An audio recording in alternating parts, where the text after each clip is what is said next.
Nos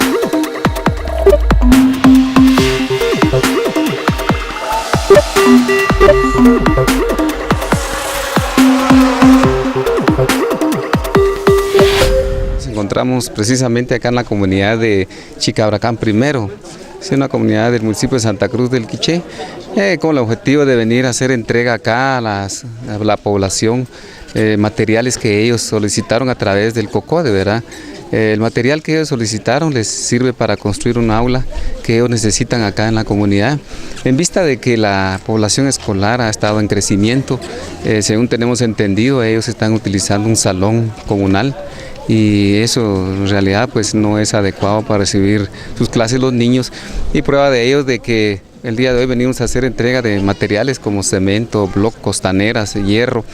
para que conjuntamente el apoyo de ellos directamente y el COCODE de esta comunidad vamos a construir esa aula,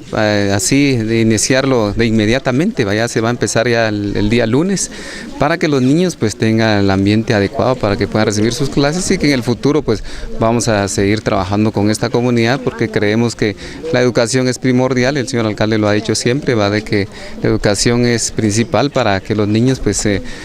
tengan un ambiente adecuado a recibir sus clases para su enseñanza y aprendizaje. De esa manera es que hoy pues nos encontramos en esta comunidad. Ya que en estos tiempos que ha venido, los niños se han aumentado mucho en nuestra comunidad acá, y realmente ya no hay dónde ubicarlos, sino que en el salón, como ven ahora que en el salón los tenemos los niños, y cada vez cuando hay actividades, reuniones que se hacen en el salón, entonces los niños se suspenden sus clases, o sea que pierden un 25% de su educación siempre a los 100%. El motivo de que acudimos al señor alcalde y toda su corporación de que nos echara la mano para poder trabajar esa pequeña aula por este año. Así que creo que esperamos más en ellos, ¿verdad? De que en el señor alcalde siempre, de que sí nos apoye bastantemente. Ahorita estamos muy agradecidos, ansiosos de poder recibir los materiales, de que él nos apoyó durante este tiempo. Al mismo tiempo decirle, ¿verdad?, de animarlo al señor alcalde,